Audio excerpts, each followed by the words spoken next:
Existe un punto en tu cuerpo que las tradiciones antiguas consideraban sagrado, un lugar que conecta tu interior con fuerzas invisibles, con memorias ancestrales, con una red energética que la ciencia moderna apenas comienza a comprender. No estoy hablando de superstición, tampoco de magia barata ni de rituales inventados para vender amuletos. Estoy hablando de algo mucho más profundo, un conocimiento que fue transmitido en silencio durante milenios, escrito en códigos bíblicos, preservado por místicos cristianos y que hoy ha sido casi completamente olvidado. Ese punto es tu ombligo. Y antes de que cierres este vídeo pensando que esto es folclore sin fundamento, déjame decirte algo. Lo que voy a compartir no proviene de una moda espiritual moderna, proviene de textos antiguos, de enseñanzas bíblicas veladas, de investigaciones realizadas por figuras como Jorcho Benítez, un hombre que dedicó décadas a explorar lo oculto dentro de lo revelado, y de tradiciones que sabían algo que nosotros hemos olvidado, que tu cuerpo no es solo materia, es un templo, y cada parte de ese templo tiene un propósito espiritual. El ombligo no es solo una cicatriz del nacimiento, es la marca de tu primera conexión con la vida, es el portal por el cual recibiste alimento, oxígeno, existencia misma. Según antiguas enseñanzas cristianas orientales, cabalísticas y místicas, el ombligo representa el centro energético del ser humano, el punto donde convergen todas las líneas invisibles que sostienen tu vitalidad física y espiritual. Y aquí viene lo inquietante. Si ese punto fue tu puerta de entrada a la vida, puede ser también una puerta de entrada a otras cosas. Puede quedar abierto a influencias que no deberían estar ahí. Puede acumular cargas, ataduras, maldiciones generacionales transmitidas desde el vientre mismo de tu madre. La respuesta, según estas tradiciones, es sí. Pero lo más importante no es el problema, es la solución. Y esa solución no requiere de hechiceros ni de rituales oscuros. Requiere comprensión, intención espiritual y una sustancia natural que ha sido mencionada en la Biblia más de 100 veces. Usada para consagrar reyes, sanar enfermos, ungir profetas y sellar pactos sagrados. Hoy vamos a recorrer juntos un camino que cruza la historia bíblica, la investigación de J.J. Benítez, los textos apócrifos, la medicina ancestral y la teología mística. Vamos a descubrir por qué el ombligo fue considerado un lugar espiritual de protección y vulnerabilidad. Vamos a entender qué significa realmente estar bajo una maldición, no como algo supernatural hollywoodense, sino como una carga energética, emocional y espiritual transmitida de generación en generación. Y vamos a aprender cómo puedes, con algo tan simple como aceite, consagrado y fe verdadera, cerrar esa puerta, limpiar esa entrada y recuperar tu autoridad espiritual sobre tu propio cuerpo, porque tu cuerpo no es tuyo por accidente, fue diseñado, y cada detalle tiene un propósito, incluso ese pequeño punto en el centro de tu abdomen que nunca te detuviste a observar con los ojos de la fe. Cuando Benítez comenzó a investigar los llamados caballos de Troya, esos relatos donde reconstruye con detalle casi forense la vida terrenal de Jesús, se topó con algo extraño. Referencias constantes a prácticas de sanación y liberación espiritual que involucraban el contacto físico en zonas específicas del cuerpo. No eran masajes, no eran imposiciones de manos genéricas, eran toques intencionales, cargados de oración, de unción, de autoridad espiritual. Y entre esas zonas, el abdomen ocupaba un lugar especial. ¿Por qué? Porque en la cosmovisión judía antigua, la misma en la que Jesús fue criado, el vientre no era solo un órgano digestivo, era el centro emocional del ser humano. En hebreo, la palabra mejayim, mechem, significa literalmente entrañas o vientre, pero se usa en la Biblia para referirse a las emociones más profundas, compasión, angustia, amor visceral. Cuando Dios siente misericordia, la Escritura dice que se le conmueven las entrañas. Cuando un profeta sufre, sus entrañas se retuercen. El ombligo, entonces, no es un punto neutral, es el centro geométrico y simbólico de esas entrañas. Es la cicatriz que marca tu separación de tu madre, pero también la memoria celular de tu primera dependencia, tu primera herida, tu primera corte con el exterior. Y aquí está el primer hallazgo inquietante. En culturas tan diversas como la hebrea, la china, la hindú y la cristiana oriental, el ombligo siempre fue tratado como un punto de acceso espiritual. Los monjes del monte Athos practicaban la oración del corazón con la mirada dirigida hacia el ombligo, buscando concentrar la presencia de Dios en el centro del cuerpo. Los cabalistas judíos hablaban del Tiferet, la esfera central del árbol de la vida, ubicada simbólicamente a la altura del ombligo, o representando belleza, equilibrio y redención. Pero si es un punto de acceso para lo divino, puede serlo también para lo opuesto. Benítez, en sus investigaciones menos conocidas, menciona testimonios de sanadores tradicionales que afirmaban lo siguiente: el ombligo nunca cierra del todo. Queda abierto espiritualmente, y si no se consagra, puede recibir lo que no debe. Ahora bien, antes de que esto suene a esoterismo vacío, detengámonos en la Biblia misma. En Ezequiel 16:4, Dios describe el nacimiento de Jerusalén con estas palabras: el día que naciste no fue cortado tu cordón umbilical, ni fuiste lavada con agua para limpiarte. Ese versículo no es poético, es un ritual. En la antigüedad, después de cortar el cordón, se lavaba al recién nacido, se le frotaba con sal, símbolo de pacto y purificación, y luego se envolvía. ¿Por qué? Porque el corte del cordón no era solo físico, era espiritual. Marcaba la entrada del niño al mundo como ser independiente, pero vulnerable. Y si no se sellaba correctamente física y espiritualmente, quedaba expuesto. Entonces la pregunta no es si el ombligo tiene importancia espiritual. La pregunta es, ¿qué hemos olvidado sobre él? Lo que estoy a punto de compartir no aparece en los sermones dominicales, no está en los manuales de teología sistemática, pero está en los textos. No se trataba solo de enfermedades físicas, se trataba de opresiones internas, de cargas emocionales inexplicables, de ciclos destructivos que parecían heredados. Los padres del desierto, esos monjes que se retiraban al silencio extremo del desierto egipcio para buscar a Dios sin distracciones, desarrollaron toda una teología del cuerpo como campo de batalla espiritual.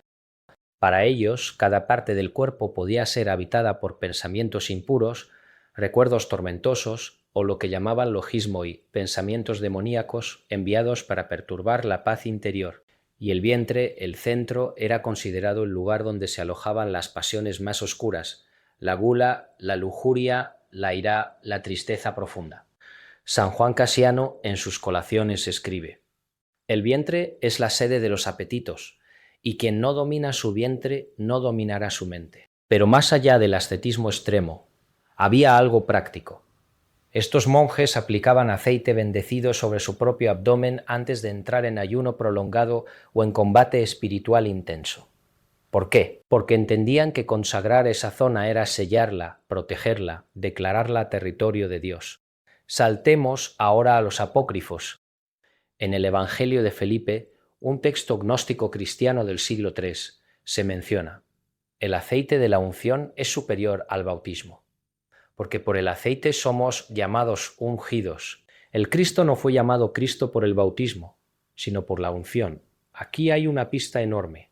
La unción no era ceremonial, era funcional, cambiaba algo en quien la recibía, lo sellaba, lo marcaba como propiedad divina.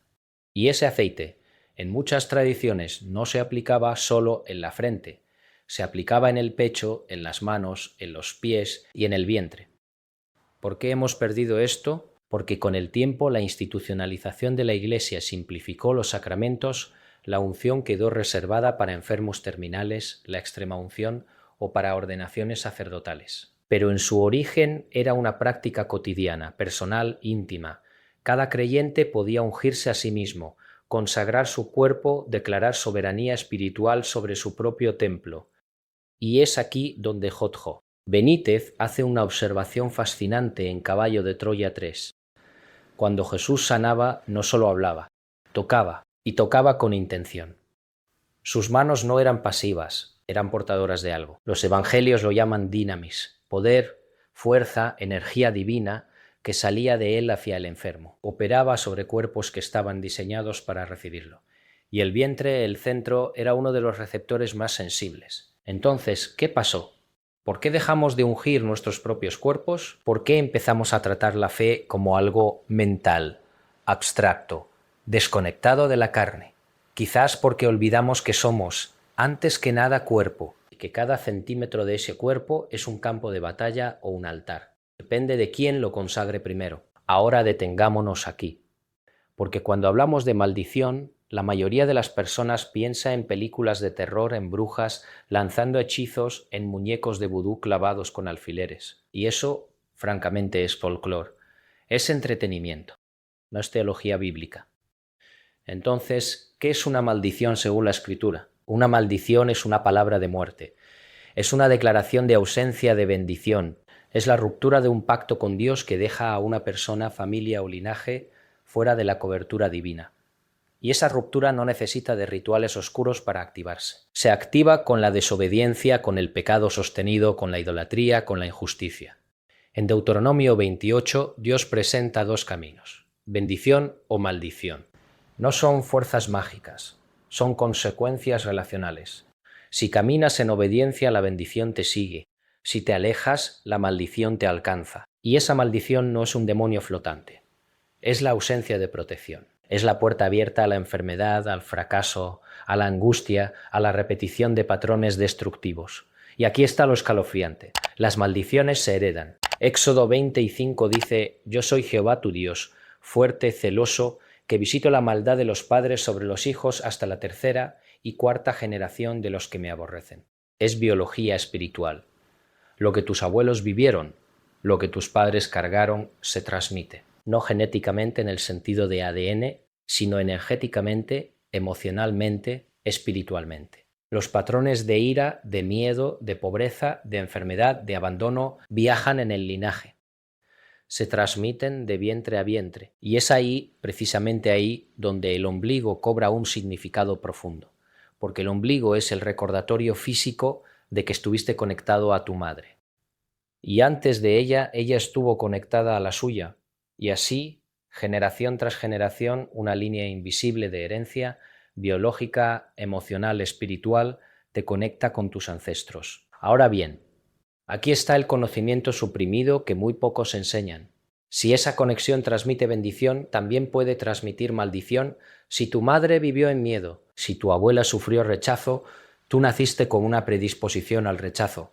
Si tu linaje estuvo marcado por pactos con ídolos, por violencia, por traición, por ruptura con Dios, esas puertas quedaron abiertas en tu línea sanguínea.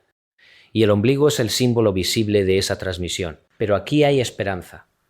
Si el ombligo fue la puerta de entrada de la herencia, también puede ser el lugar de cierre, el lugar de ruptura, el lugar donde tú declaras: hasta aquí, esto termina conmigo. Benítez, en sus entrevistas menos difundidas, menciona haber conocido a un anciano sacerdote ortodoxo en Grecia que le explicó algo perturbador. Muchos males del alma no entran por la mente, entran por el cuerpo, y el cuerpo tiene puertas que nunca fueron cerradas porque nadie nos enseñó a cerrarlas. Ese sacerdote le mostró un ritual sencillo: ungir el ombligo con aceite de oliva consagrado. Orar en el nombre de Cristo no era superstición. Era teología aplicada, era tomar autoridad sobre lo que Dios te dio, tu cuerpo, tu linaje, tu destino. Y eso nos lleva a la pregunta crucial: ¿cómo se cierra esa puerta? Pero antes de responder necesitamos entender algo más profundo. ¿Qué es lo que realmente estamos sellando? Volvamos a la Biblia, porque si hay algo que la Escritura deja claro es esto: el aceite no es decorativo, es sacramental. Desde Génesis hasta Apocalipsis, el aceite aparece una y otra vez como símbolo y vehículo de la presencia de Dios. No es casual, el aceite de oliva en particular tiene propiedades únicas. Penetra profundamente, no se mezcla con agua, preserva, ilumina, sana. En Éxodo 30 Dios le da a Moisés la fórmula exacta del aceite de la unción sagrada. No era un perfume cualquiera, era una mezcla específica de mirra, canela, cálamo, aromático, casia y aceite de oliva. Y ese aceite era tan sagrado que estaba prohibido replicarlo para uso común. ¿Por qué? Porque ese aceite consagraba, convertía lo común en santo, separaba lo profano de lo divino, y ese aceite se usaba para ungir tres cosas: el tabernáculo, los sacerdotes y los reyes. Pero también se usaba para otra cosa, para sanar. En Santiago 5 y 14 leemos: ¿Está alguno enfermo entre vosotros? Llame a los ancianos de la iglesia, y oren por él, ungiéndole con aceite en el nombre del Señor. No dice hablen sobre él o canten una canción, dice unjan, toquen, apliquen aceite sobre su cuerpo. ¿Por qué? porque el cuerpo importa, porque la materia puede ser santificada, porque Dios no desprecia la carne, la redime. Ahora bien, ¿dónde se aplicaba ese aceite? Los textos rabínicos hablan de la unción en 7 puntos del cuerpo: la cabeza, las manos, los pies, el pecho y el vientre. Siempre el vientre, porque el vientre, según la tradición judía, es el asiento del nefesh, el alma viviente, no el alma racional, eso es ruaj, sino el alma vital, instintiva, emocional. Y aquí viene un detalle que casi nadie nota. En el Nuevo Testamento, cuando se habla de que el Espíritu Santo habita en el creyente, la palabra griega usada es koilia, vientre, abdomen, entrañas. Jesús mismo dice en Juan 7 y 38, el que cree en mí, como dice la Escritura, de su interior correrán ríos de agua viva. Interior ahí es koilia, literalmente, vientre. El Espíritu no habita solo en tu mente, habita en tu centro, en tu vientre, en el lugar donde reside tu vida emocional, tus instintos, tus pasiones, tus miedos. Y si el Espíritu habita ahí, no tendría sentido consagrar ese lugar, no tendría sentido sellar espiritualmente el punto de entrada de tu vida, el ombligo, para que nada que no sea de Dios pueda operar en tu centro.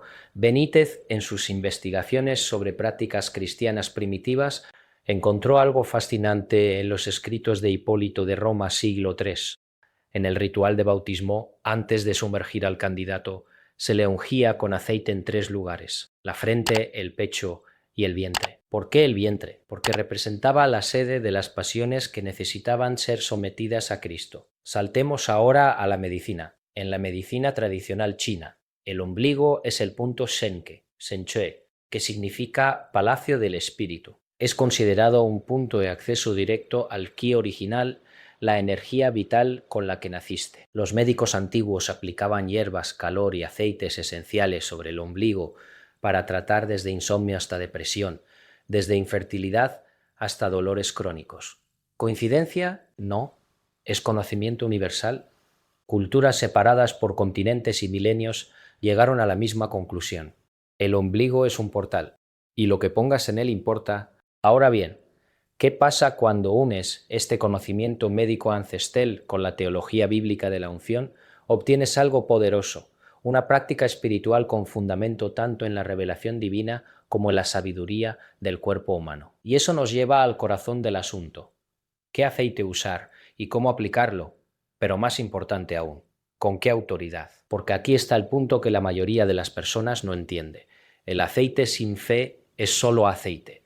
La unción sin pacto es solo un masaje. Lo que hace la diferencia no es la sustancia, es la autoridad espiritual con la que se aplica, y esa autoridad proviene de tu identidad en Cristo, no de un título religioso, no de un certificado de algún seminario. Proviene de saber quién eres, Hijo de Dios, templo del Espíritu Santo, heredero del reino, sacerdote de tu propia casa. Cuando entiendes eso, cuando realmente lo entiendes, no necesitas que nadie más te unja. Tú mismo puedes hacerlo porque tu cuerpo es tuyo y nadie más tiene autoridad sobre él excepto tú y Dios. Entonces, ¿cómo se hace? Lo que voy a compartir ahora no es magia, no es un ritual esotérico. Es un protocolo espiritual basado en principios bíblicos, en la autoridad del creyente y en el conocimiento de que tu cuerpo es un templo que puede y debe ser consagrado. Este protocolo fue recopilado por investigadores como H. Hatt Benítez a partir de testimonios de cristianos ortodoxos, monjes del desierto y sanadores tradicionales que nunca perdieron esta práctica. Paso 1. Preparación del aceite. Usa aceite de oliva puro, no cualquier aceite. Oliva. ¿Por qué? Porque es el aceite bíblico. Es el que usó Moisés, el que usaron los profetas, el que usó Jesús. Si puedes conseguir aceite de oliva extra virgen prensado en frío, mejor aún. Ese aceite conserva todas sus propiedades vitales. Ahora, conságralo. No lo uses directamente de la botella. Toma una pequeña cantidad en un recipiente limpio, puede ser un frasco de vidrio pequeño, y ora sobre él. No necesitas palabras complicadas. Di algo como esto: Padre Celestial, consagro este aceite en el nombre de Jesucristo. Que sea portador de tu presencia, de tu poder sanador, de tu autoridad, que selle lo que debe estar cerrado y abra lo que debe estar abierto. Amén. Eso es todo. El aceite ahora está apartado para uso sagrado. Paso 2. Preparación personal. Busca un momento de tranquilidad. No lo hagas con prisa. No lo hagas mientras ves televisión o piensas en tu lista de pendientes. Esto requiere intención, requiere que tu mente, tu corazón y tu espíritu estén alineados. Si puedes, ayuna unas horas antes. No es obligatorio, pero el ayuno limpia tu sensibilidad espiritual, te hace más receptivo. Toma una ducha. Lávate físicamente, no porque estés sucio espiritualmente, sino porque es un acto simbólico de preparación. Trátalo con reverencia. Paso 3. La declaración de ruptura antes de aplicar el aceite. Habla, en voz alta. No importa si estás solo, las palabras tienen poder. Y las palabras declaradas en fe tienen autoridad espiritual. Di algo como esto: en el nombre de Jesucristo, rompo toda maldición generacional que haya sido transmitida a través de mi linaje. Rompo toda atadura emocional, toda carga espiritual, toda herencia de muerte que haya entrado a mi vida desde el vientre de mi madre. Declaro que mi cuerpo es templo del Espíritu Santo. Declaro que ninguna puerta de mi cuerpo permanece abierta a lo que no es de Dios. Cierro, sello y consagro cada entrada, especialmente este punto donde comenzó mi vida física, mi ombligo. No tienes que usar estas palabras exactas, pero la estructura es importante. Reconoces la herencia negativa, la rompes en el nombre de Jesús y declaras tu identidad como templo. Paso 4. La aplicación del aceite. Moja tu dedo índice en el aceite consagrado. Luego colócalo sobre tu ombligo. No lo frotes. Simplemente colócalo ahí con suavidad pero con intención. Mientras tu dedo descansa sobre tu ombligo, cierra los ojos y ora. Ora desde lo profundo. Visualiza, si puedes, una luz que sale de tu dedo y penetra en tu vientre, llenando cada espacio oscuro, cada rincón donde se alojó miedo. Di: sello este lugar en el nombre del Padre, del Hijo y del Espíritu Santo. Que ninguna maldición tenga acceso, que ninguna herencia de muerte opere en mi vida, que este punto sea una puerta cerrada para el enemigo y una puerta abierta para la bendición de Dios. Deja tu dedo ahí por unos momentos. No te apures, respira profundo, siente la presencia de Dios. Paso 5. El sellamiento continuo. Esto no es algo que haces una vez y olvidas. La vida espiritual requiere mantenimiento. Así como te bañas diariamente, así como oras cada día, puedes ungir tu ombligo semanalmente o cada vez que sientas opresión, angustia o esa sensación inexplicable de que algo no está bien en tu interior. No es superstición, es disciplina espiritual. Es tomar en serio la guerra que se libra en lo invisible, pero que tiene efectos muy reales en lo visible. Benítez relata el testimonio de una mujer en México que durante años sufrió de ataques de pánico inexplicables. Ningún médico encontraba causa física, ningún psicólogo lograba identificar el origen emocional. Ella no entendía la pregunta. El sacerdote le explicó este mismo protocolo. Ella lo hizo con escepticismo, pero con fe suficiente. Y según su propio testimonio, después de 3 semanas de ungir su ombligo cada noche antes de dormir, los ataques de pánico cesaron. No gradualmente, cesaron. Fue el aceite, no fue la fe, fue la autoridad. Fue el cierre de una puerta que había estado abierta durante generaciones. Y esto nos lleva a una verdad que debemos entender. Dios no está limitado por nuestras prácticas. Él puede sanar con o sin aceite, puede liberar con o sin aceite, pero nos dio un cuerpo y nos dio prácticas sacramentales, porque somos seres encarnados. Necesitamos lo tangible para conectar con lo intangible. El aceite es un puente. La unción es un acto de fe, y tu ombligo es un recordatorio de que tu vida no comenzó por accidente. Comenzó con propósito, y ese propósito puede ser reclamado, sellado, consagrado. Ahora bien, ¿qué pasa después de hacer esto? Vivimos en una generación que ha perdido la conexión con su propio cuerpo. Hemos espiritualizado tanto la fe que la hemos vuelto etérea, intangible, mental. Oramos con la mente, adoramos con la mente, estudiamos la Biblia con la mente. Pero el cuerpo queda afuera, como si no importara, como si fuera solo un vehículo temporal que llevaremos hasta que muramos, y entonces sí, ahí, en el cielo, tendremos un cuerpo glorificado. Pero eso no es teología bíblica, eso es gnosticismo disfrazado de cristianismo. El gnosticismo, esa herejía de los primeros siglos, enseñaba que la materia es mala y el espíritu es bueno, que el cuerpo es una cárcel del alma, que la salvación consiste en escapar de la carne. Pero la Biblia enseña lo opuesto. La Biblia enseña que Dios creó la materia y la llamó buena, que el Verbo se hizo carne, que Jesús resucitó corporalmente, que nosotros también resucitaremos en cuerpos físicos, no como fantasmas etéreos flotando en nubes. Entonces, ¿por qué hemos descuidado tanto el cuerpo en la vida espiritual? ¿Por qué hemos olvidado que cada centímetro de tu carne es territorio que puede ser reclamado para Dios o entregado al enemigo? No hay zonas neutrales. Tu mente puede estar llena de alabanzas, pero si tu cuerpo está lleno de tensión, de dolor no sanado, de traumas almacenados en los tejidos, de puertas abiertas por pecados no confesados, entonces tu vida espiritual estará fragmentada. Y aquí está la relevancia de este conocimiento en el mundo actual. Estamos viendo un aumento sin precedentes de enfermedades autoinmunes, de trastornos de ansiedad, de depresión crónica, de enfermedades cuyo origen los médicos no logran identificar. Les llaman idiopáticas, sin causa conocida. Pero, ¿y si la causa no es física? ¿Y si es espiritual? ¿Y si son las puertas abiertas, las maldiciones no rotas, las herencias no selladas? No estoy diciendo que todas las enfermedades sean demoníacas.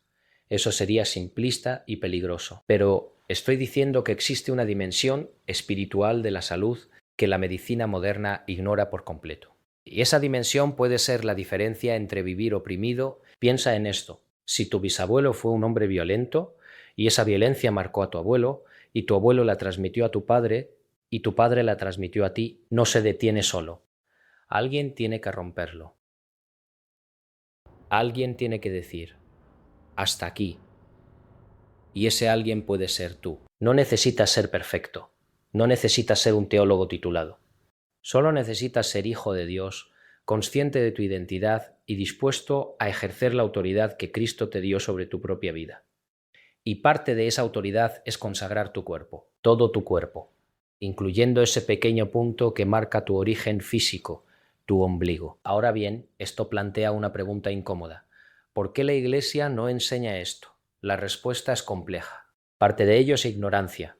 Muchos pastores y líderes simplemente no conocen estas prácticas porque no se enseñan en los seminarios. Otra parte es miedo. Miedo a ser tildados de supersticiosos, de místicos, de raros, y otra parte es teología deficiente. Hemos reducido la salvación a una transacción legal. Cristo pagó, tú crees, vas al cielo. Fin. Pero la salvación bíblica es mucho más que eso, es restauración integral. Es redención del espíritu, del alma y del cuerpo. Y esa redención no es automática.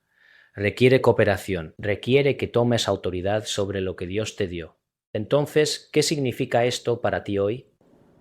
Significa que no tienes que vivir bajo el peso de lo que tus ancestros cargaron.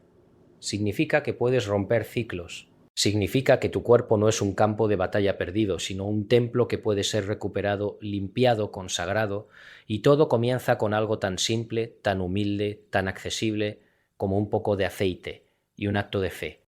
Suena demasiado simple, quizás, pero las cosas más poderosas de Dios suelen ser las más simples, no porque sean mágicas, sino porque nos obligan a confiar, nos obligan a humillarnos.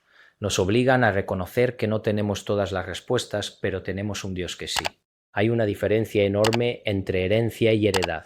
La herencia es lo que recibes sin pedirlo. La heredad es lo que decides conservar. Naciste con una herencia. Todos la recibimos. Algunos reciben herencias de bendición. Familias que oraron por ellos antes de nacer. Linajes de fe. Hogares donde el nombre de Dios fue honrado. Otros reciben herencias de maldición. Violencia, abandono, pobreza, enfermedad, idolatría, pero aquí está lo poderoso del Evangelio. En Cristo tú no estás obligado a quedarte con la herencia que recibiste. Puedes rechazarla, puedes renunciar a ella y puedes reclamar una heredad nueva, la heredad de los santos, la herencia incorruptible reservada en los cielos. Y ese cambio no es solo teórico, no es solo teológico, es práctico, es tangible. Y comienza en tu propio cuerpo. Cuando consagras ese punto de entrada de tu vida, estás haciendo algo profundamente simbólico y profundamente real. Estás declarando que tu vida no está definida por tu pasado, sino por tu futuro en Cristo. Estás diciendo, yo no soy el resultado de los errores de mis padres. Yo no soy el producto de las maldiciones de mi linaje. Yo soy una nueva creación. Y como nueva creación tengo el derecho y la responsabilidad de consagrar mi cuerpo, mi mente, mi espíritu, mi futuro. Y eso cambia todo. Cambia cómo te ves a ti mismo. Cambia cómo enfrentas los desafíos. Cambia cómo respondes a las tentaciones. Porque ya no estás operando desde la identidad víctima de mi herencia. Estás operando desde la identidad de heredero del reino. Hara Hodge Benítez, en una entrevista poco conocida, dijo algo que me impactó profundamente. El mayor engaño del enemigo no es hacerte creer que eres malo. Es hacerte creer que eres impotente, que estás atrapado, que no hay salida. Pero Cristo vino precisamente para romper esas cadenas. Y muchas veces esas cadenas no están en el alma, están en el cuerpo. Ese es el punto. Las cadenas no siempre son internas, a veces son tangibles. Son dolores crónicos que ningún médico puede explicar. Son ciclos de enfermedad que se repiten generación tras generación. Son patrones de fracaso que parecen perseguirte sin importar cuánto te esfuerces. Y esos patrones tienen raíces espirituales. Y esas raíces pueden ser cortadas, no con magia, no con fórmulas, sino con fe, con autoridad, con la sangre de Cristo declarada sobre tu vida y sobre tu cuerpo. Ahora bien, déjame ser claro. Esto no es un atajo. No estoy diciendo que unjas tu ombligo y mañana todos tus problemas desaparecerán. La vida cristiana no es magia instantánea. Es guerra espiritual sostenida. Es disciplina, es fidelidad. Pero lo que sí estoy diciendo es esto. Hay puertas que han estado abiertas durante décadas, quizás durante generaciones, y nadie te enseñó que podías cerrarlas. Y hoy, ahora mismo, puedes comenzar a hacerlo. Y cuando lo hagas, algo cambiará. Quizás no lo sientas inmediatamente. Quizás no veas fuegos artificiales, pero con el tiempo comenzarás a notar que ciertas opresiones ya no tienen el mismo peso, que ciertas tentaciones ya no tienen el mismo poder, que ciertos miedos ya no te paralizan como antes, porque cerraste la puerta, sellaste la entrada y recuperaste tu autoridad. Y eso es transformación, no emocional. Estructural. Hay algo que necesitas saber, algo que pocas personas están dispuestas a decirte. Estás viviendo en un tiempo profético, no en el sentido de fechas ni calendarios apocalípticos, sino en el sentido de que Dios está llamando a su pueblo a despertar, a salir de la religión dormida, a dejar de ser cristianos tibios, cómodos, conformados. El conocimiento de que tu cuerpo importa, de que tu linaje puede ser redimido, de que tienes autoridad para cerrar puertas y abrir otras. Durante demasiado tiempo, la Iglesia ha vivido reactivamente. Hemos reaccionado a la cultura, a la ciencia, a las modas espirituales. Pero Dios no nos llamó a reaccionar, nos llamó a gobernar, a ejercer dominio, a ser sacerdotes de nuestras propias casas, de nuestros propios cuerpos, de nuestras propias vidas. Y ese sacerdocio no es pasivo, es activo. Requiere que tomes decisiones, que declares verdades, que consagres lo que Dios te dio. El ombligo es solo un punto, pero es un punto profundamente simbólico. Es el lugar donde comenzaste. Es la cicatriz de tu primera separación. Es la marca de tu entrada al mundo, y cuando consagras ese punto estás diciendo algo poderoso. Mi vida no es un accidente. Mi nacimiento no fue casual. Dios me formó. Y ahora yo reclamo esa formación. Yo reclamo mi identidad. Yo reclamo mi destino. Eso es profético. Eso es revolucionario. No porque sea ruidoso, sino porque es profundo. Entonces, ¿qué harás con esto? Puedes ignorarlo. Puedes pensar que es demasiado extraño, demasiado fuera de lo común. Puedes quedarte en la comodidad de lo que siempre has creído, o puedes atreverte a explorar lo que la Escritura realmente dice sobre el cuerpo, sobre la unción, sobre la autoridad del creyente. Puedes atreverte a cerrar puertas que han estado abiertas durante generaciones. Puedes atreverte a ser el punto de quiebre en tu linaje. Y si lo haces, si realmente lo haces con fe, algo cambiará. no solo en ti, sino en los que vendrán después de ti. Porque las bendiciones, al igual que las maldiciones, se heredan. Y cuando tú rompes una maldición y estableces una bendición, tus hijos la recibirán. Y los hijos de tus hijos, esa es la promesa, esa es la esperanza. Benítez pasó su vida investigando lo oculto dentro de lo revelado, y una de sus conclusiones más poderosas fue esta: Dios no esconde la verdad para que no la encontremos, la esconde para que la busquemos, y en esa búsqueda nos transformamos. Ese es mi deseo para ti, que esto no sea solo información, que sea transformación, que sea el momento en que decidiste dejar de ser víctima de tu herencia y convertirte en arquitecto de tu heredad. Porque tu cuerpo es un templo, y todo templo necesita ser consagrado, todo templo necesita ser sellado, todo templo necesita ser protegido. Y ese templo eres tú. Entonces, ¿qué harás con este conocimiento?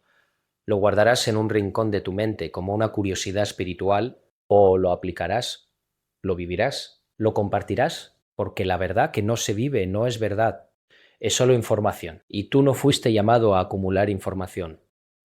Fuiste llamado a vivir en libertad, libertad del pasado, libertad de las cadenas, libertad de las puertas abiertas que nunca debieron estar abiertas, con un poco de aceite, con una oración sincera, con un toque intencional sobre ese pequeño punto en el centro de tu cuerpo que marca tu origen, tu ombligo, tu portal, tu puerta. Térrala, séllala, conságrala y observa lo que Dios hará, porque Él no ha terminado contigo.